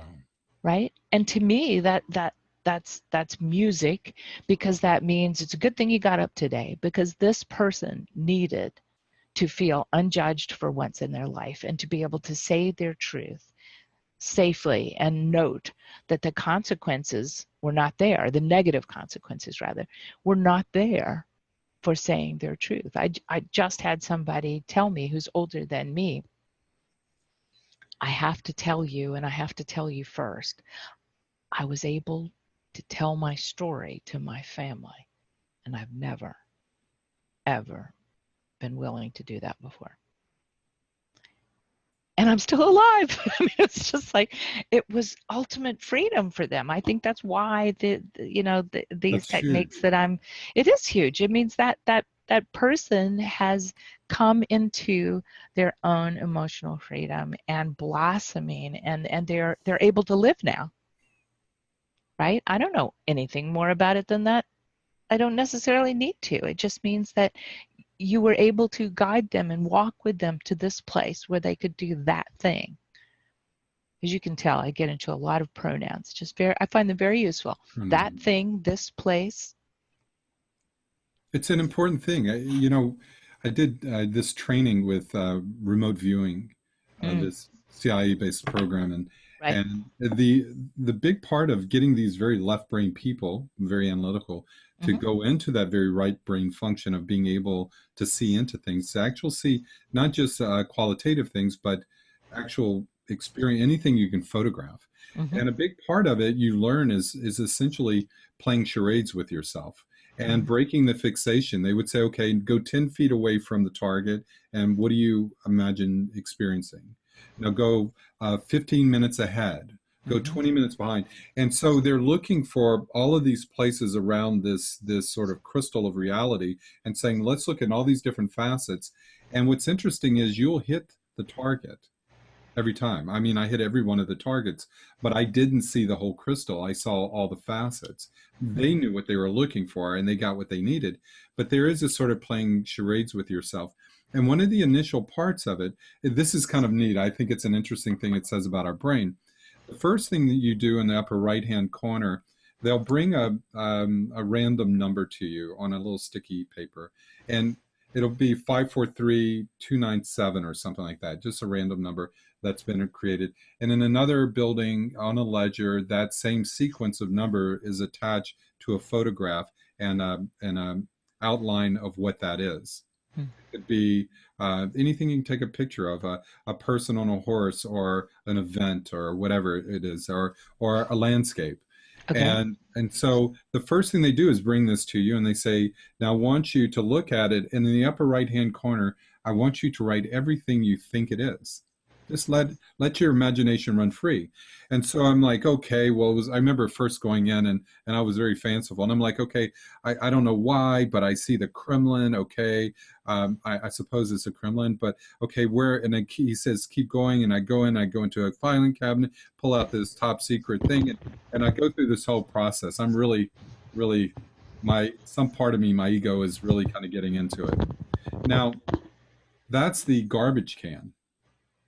There is this initial instinct that we have, and it's very ego oriented to quickly come up with an insight, but Mm-hmm, quite often it's based on erroneous assumptions and mm-hmm, bad data.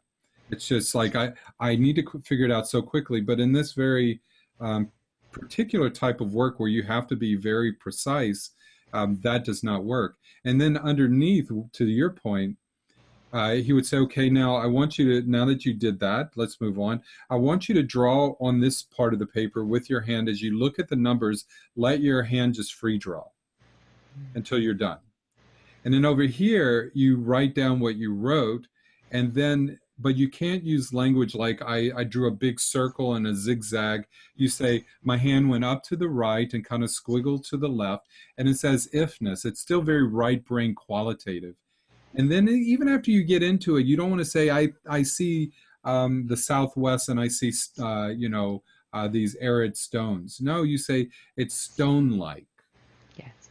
It's pronouns. It's this kind of thingedness, and you stick Mm-hmm. with that because over definition creates this bias effect in reporting. Absolutely. I think that is a great point. I've never heard anyone come at that from the remote viewing standpoint, but there is a precedent for exactly that kind of thingedness that we do when we borrow heavily from Hawkins' work and from art Yes. therapy and things like that, where we talk about the mark that I made, Hmm. right? The kind of color that, the green that is, that kind of thing. Because it's to me, because it's opening. Again, here we are back to the open mind. It's opening up to receiving more meaning from that, accessing the meaning perhaps even that you've already made that you're not aware of. But the thingedness is, I'm going to be using that. I like the I love it, the thingedness. thingedness. Right. Well, isn't that the nature of fire? The candle lights up a room and it could be spread. Mm. It's like in the Kabbalistic tradition, it's like that consciousness that illuminates, a Mm. part of our conscious mind that illuminates reality and just receives the reflection. I like that. Yeah. And that idea, for better or worse, the reflectiveness, for better or worse, right? It is Mhm. reflective of what I'm thinking Whatever. it might be. It's reflective of what I think you want, Hmm. What do you right? see? Maybe. It Mm-hmm. must mean something, right? Yeah. That's interesting, and it's interesting that you see it that way, and it's interesting that what I see reflected is this. I wonder what that means, and I wonder what's between there. But Yeah. just holding space for I see this. I wonder what that means. I don't know that that's ultimate reality, and in fact, at this age, you and I are both quite certain that it's just a reflection of a perception, and we like that because it allows us to be able to have these conversations where we say, "I've had these experiences," and Carl Jung was asked once, and I love this interview. He was asked, some woman said very pointedly, do you really believe all this? And he said, Interesting. it's a very perplexing question to be asked. I He says, bet. and he thought about it for a moment. He says, I don't have beliefs. I have experience. Mm. And I'm just offering my experience. I'm an explorer. I'm a journeyer.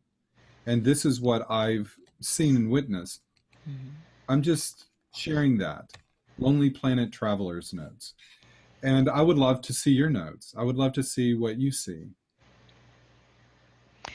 Fair enough. I I have to say I don't think I wanted to be asked that that question directly, but what EFT allowed me to become aware of, though, is that I have no idea what I'm believing until I go looking, Uh, right? And Gary Craig calls it the writing on your walls, oh, which I love. Uh, it puts me back in that playful kid place too, to all the graffiti that you saw, all the different messages that were there that were probably very foreign to you. What do they mean? I don't know. could What be is that? anything. Never heard of that word, right? Could be anything. And so that puts me back in wonder, and I like that. But all the time in my work, and I'm gonna guess yours too, we're helping them find out what they actually believe about that. And then we're actually helping them find out, is that actually yours? Or was that handed to you? In other words, how'd you learn that? Right? And so we tend to learn three basic ways. Somebody teaches you, they tell you, often repetitively. If Mm. I've told you once, I've told you a million times, Johnny, right? But we also have some kind of event that teaches us something, right? Better not do that again, right? But then the most popular one among the children, and we were all children once, as far as I can tell, is conclusionary, right? We're built to make meaning of the world. That is our evolutionary design. And the first thing that seems reasonable or doesn't get kicked back is the one we stop at, Just keep that. right? Just keep that one. Okay, it must be because. And we're not even conscious of we're making that language, but let's just say it's a placeholder language. That must be because. So in a child's world, dad must have left because I was exactly what he said, a pain in the ass. Yeah.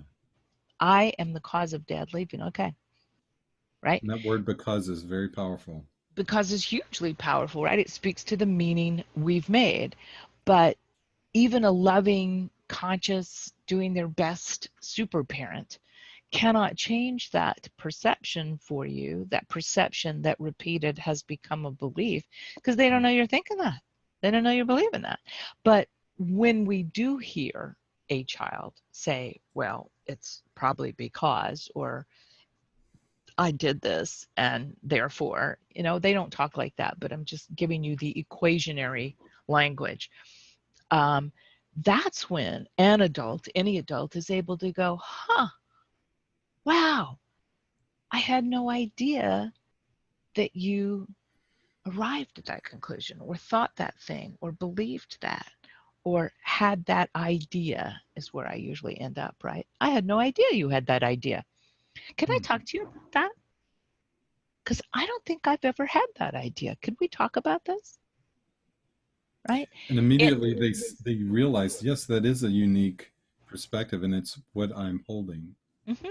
And so then you separate it out. You separate the internal belief from the person by starting to language it, even though I have this idea that Hmm.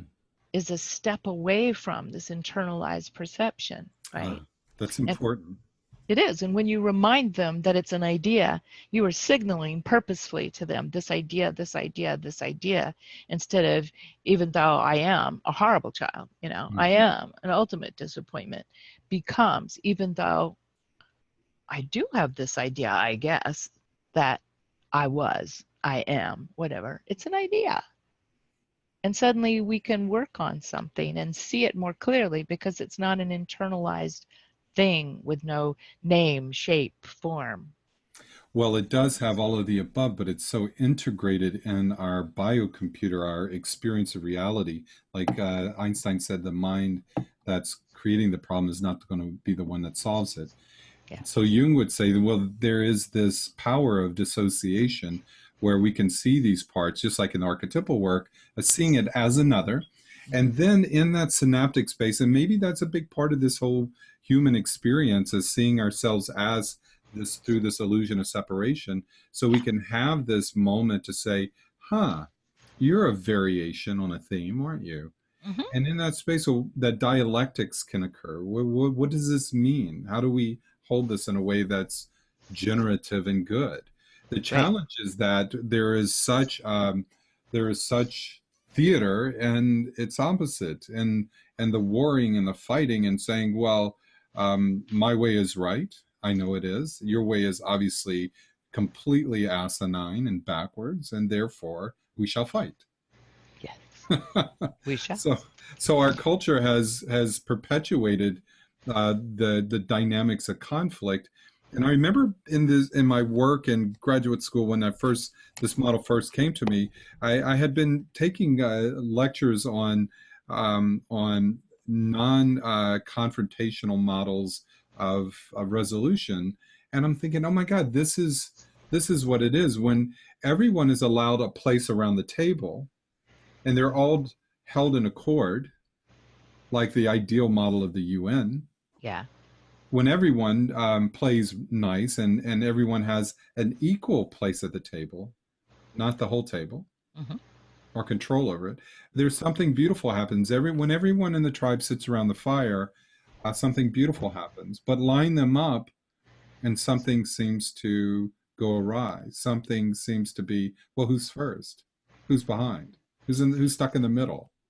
Thus, the sacred idea of the circle and also the transitional idea of the talking stick, Ah, right? In this moment, we have agreed you will speak and we will listen, hmm. and the stick moves to the next iteration or person of that.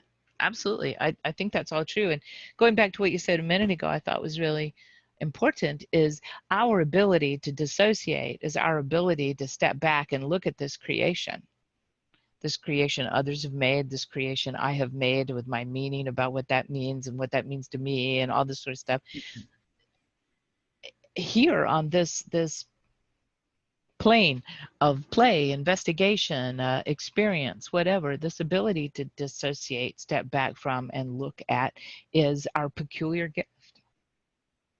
Yes, it's an important one. Mm-hmm. An unexamined life is not. not the life for us. There's this refining, and I think it goes to the dynamics of what Christ talked about is you're here to be as a witness. And I know in my work that in some of the most powerful, in my work is deeply based in transformation uh, on a very pragmatic level, as pragmatic as I can be at my particular state of development. And there is this power. I realized that my teacher said, well, when you go in with a client, first thing you say is, I don't know. But then she says, but then be present and listen and receive, be a witness. And there is in that recognition that we're not the doctor, that we really are the nurse triaging. If we Mm. could simply witness the world from the heart, there's a very powerful thing that the heart can do.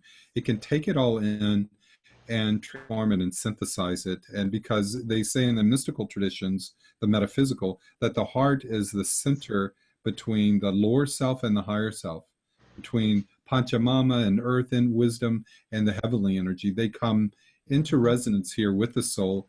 And in that place of just present consciousness is the allness, if we tap into that. And then That's all beautifully others sort said. of dissolve into that. So I really like that. I see, with the tapping and the energy work and all of the beautiful. I love how you have the science and there's the art of it. Mm. You've developed this beautiful art of understanding, taking from all these different arenas, from all around, because it does work in every arena. It definitely helps in the watery emotional. It definitely helps in the somatic complaints. I remember trying it on myself when I was first learning it. I don't know, 15 years ago, 10, 15 years ago, more than that maybe. But anyway, I'm trying it on myself, and I have four distinct pains in my back, three actually. I remember them, and I focused on one, did the tapping, and it went away. It went. I mean, I'm lying there, and I'm like, I know what I'm feeling, and it's gone. But the other two were still there. I tuned into the second. I got rid of that one, but there was still the one. Very curious the way consciousness and the nervous system work and energy body works. And then I got rid of the third one. And I thought how amazing it does work on somatic complaints as well. And we also know it works in the air realm of mind and relational dynamics and communication. Big So time. I love that about the EFT. The energy psychology really is a holistic venture. It can transcend or move between these worlds very beautifully, and that's a sign of, I think, a very powerful approach.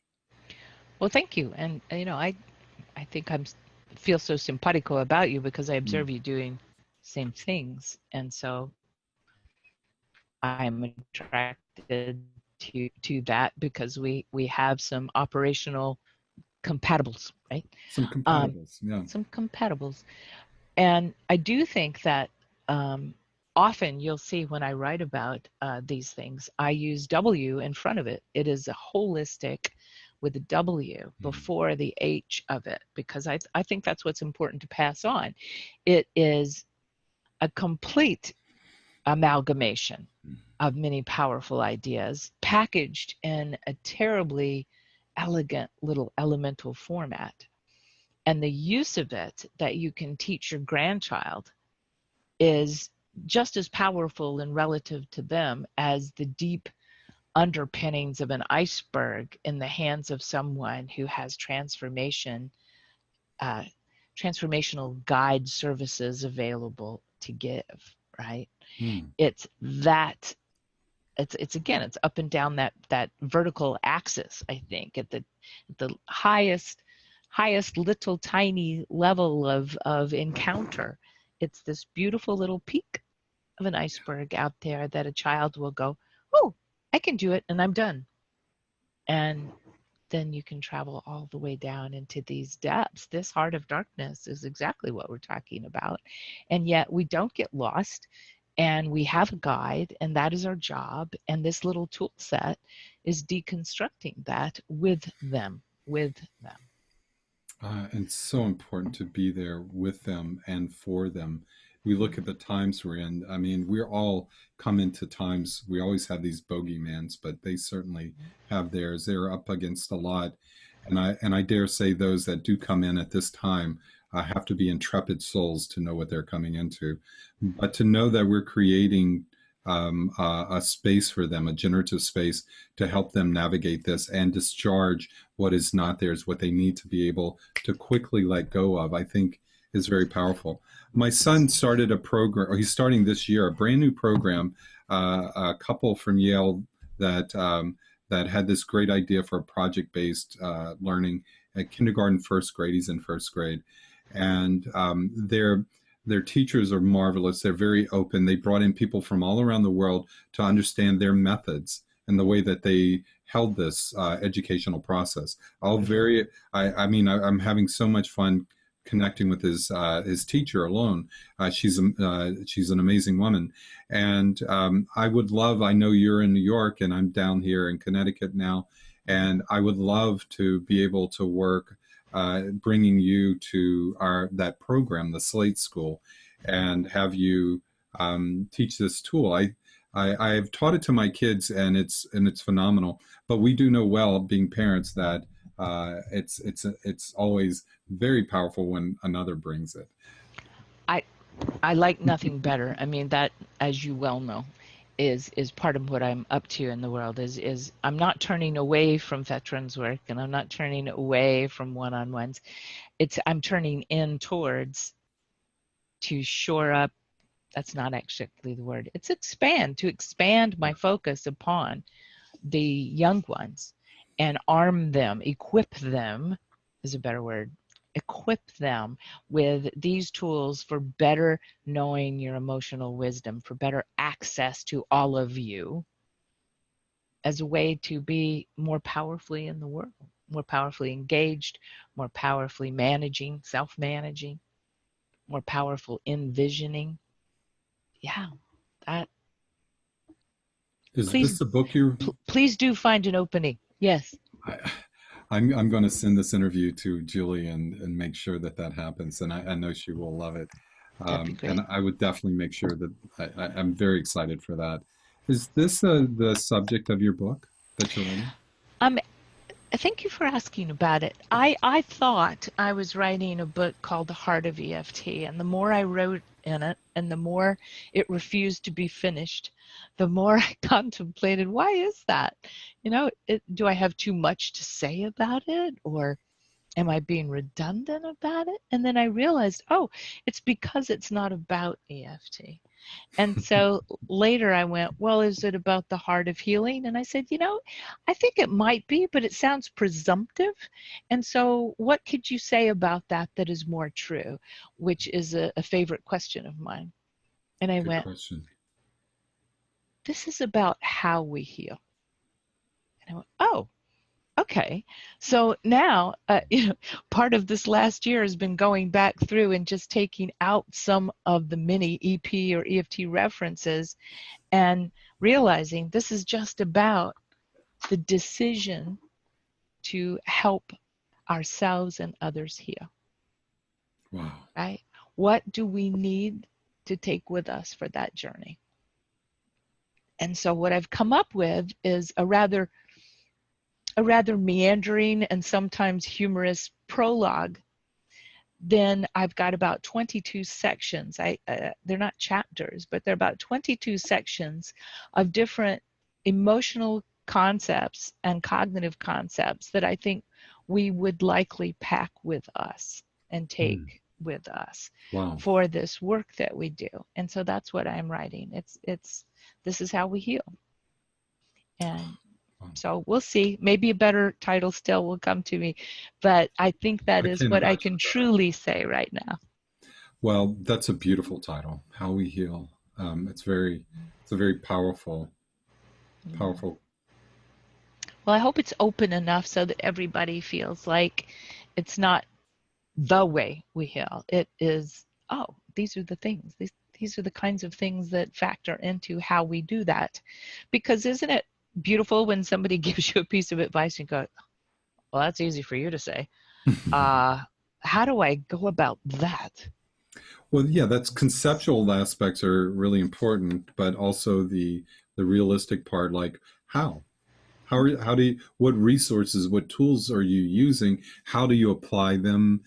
These are all, they may seem pedantic or they may seem overly technical or mechanical, but they are the underpinnings of a good art. To be a phenomenal pianist, one must learn chopsticks and one must learn the practice. And I think it's no different in our work. I think there's been this sort of specious notion about this work that if you're just a natural, just get out there and do it. And I think there's value to that, but we also recognize that there's a discipline and a devotion. And that what quite Mm-hmm. often looks as a simple presence is a very studied and a very practiced and disciplined being who's going through the process. And going through that, you can let it all go. Like Jung said, learn all the mythology you can learn, Mm-hmm. because in that are these inherent structures of the way the human mind thinks, the way we engage each other. And this is documentation. This is the mechanics that of the moment of how we engage each other and live our lives. But when you're in session, let all that go. It'll serve you. Absolutely. I love the way that you express that. And, just on hilarious little everyday versions of my training to people, I ask, especially those who are so well practiced Hmm. in their modality. I mean, they paid a lot of money, dues, and time for facility in that modality. And all I ask them to do is sort of imagine a hinge on their prefrontal and just go, eh. It's there, it's available, it's accessible, it didn't go anywhere. I But love we it. opened to a middle mind place where different kinds of information are waiting for you. And that's important to be going into the experiential learning. As my teacher says, she said, well, look, when you're in this imaginal work, when you're going into the other realms, leave your analytical mind at the door. But Yes. don't forget to take it home with you when you leave. But there is a sense that when you're in a game, when you're in a performance of any sort, one must let go of all that. Should I put my foot here? But you got to dive into the field of it.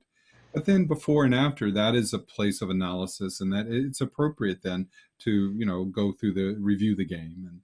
But when you're in it, that's Right. a place to just let go.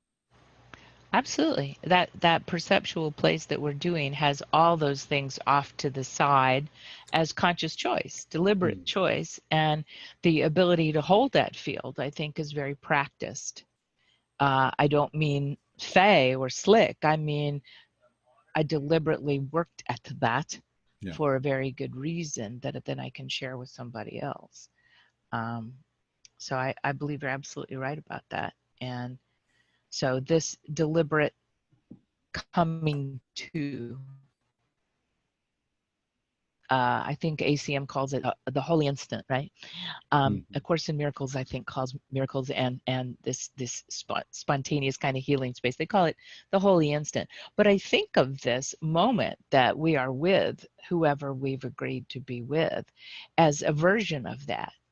That instant is a moment in time, however long it is, that is being encapsulated, but purposefully, consciously, right now. This thing that I'm holding this space with you is very purposeful. And it is just about simply being.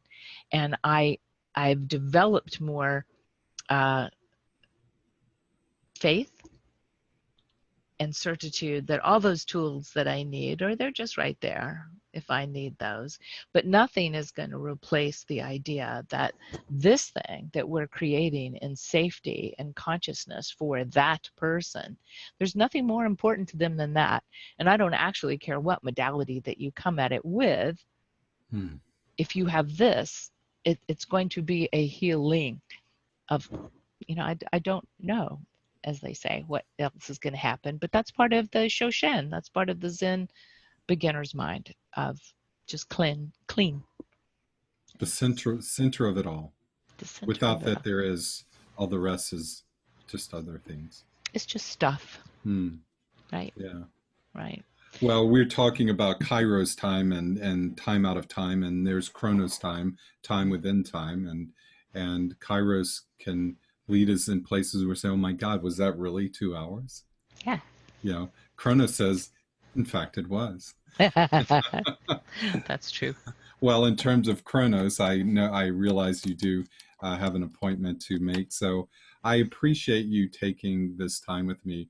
I'm honored and I'm grateful for your sharing and to model so much wisdom, hard earned and well earned, well deserved wisdom that you've gained over the years to share with me and with everyone else, because I think this is where uh, the big changes come is if we can be more open source about what we have and what we can share. I certainly default in that direction because I'm so excited and proud of what I've learned and excited and proud for those who taught it to me. And I honor that. I honor what I learned from you and all others. And it's a wonderful thing that you're willing to hold that space to share some of this learning with all of us now. Well, thank you. I think this is the great integration, and that can't happen without visionaries like you saying, I have created this structure that is at once real and open Hmm. and of possibility, expansion and contraction. But this is where we meet and this is where we pull in, just like you were talking before. This is where we're pulling in those things that will become the seeds of possibility, that will become larger than anything that you heard or learned out there, because it's being integrated into something purposeful and much larger. And we know not yet what. Isn't that beautiful? The mystery's real. It's true. Well, Thank you I so thank much, you. Kelly. A great pleasure always to be with you. Well, this is going to be a pleasure to edit because I can't imagine taking anything out but maybe the dog barking. Who knows? Thank Well, you, John D. It's a pleasure. Everyone, we posted the first edit, and I, my editing skills are challenged. So, but some really great points where John D. put across and some really great insights. I really enjoyed talking with her. So, if you look on her site, you'll see that she has tappingstar.com as her website. That you is this the one you just completed? no, it's not. It's actually the original site. Oh, And okay. so for purposes of resources, which is what we, want to give with these talks, for Hmm. purposes of resources, we still have some downloadables on tappingstar.com, which was created not for children, but for people who want to work with children. Oh, good. And I'm doing a large workshop up in Rhode Island in Mhm. September 8 and 9 about creative tapping techniques for working well with children. This is my expansion and moving towards a larger site that we're working on called Tapping for Kids International. And Wow. it will have large persons, tall persons, as well as sections for short persons. And in that way, we hope that that's an expansionary way to look at holistically working with children with lots of different iterations, but creativity would be right there at the forefront, The right? middle of fire. I love it. There you Well, go. John D, I'm as soon as we get off, I'm texting my son's teacher. I cannot wait to have you. I know you're beginning to do more seminars and workshops. So if you have an interest in what John D's doing, please contact her. I'm sure at the very least she'll have very good insights. But thank you so much for this wonderful interview, and I hope we talk soon. This will be up before I leave for Santa Cruz uh, on Monday, so I'll have it all ready and it'll be up early next Monday. Great. Promise me that we'll have a great visit when you come back and I'll hear all about it. Absolutely. Thank you, and have an Okay. incredible weekend. You too. Fly well. Bye, everyone. Bye bye.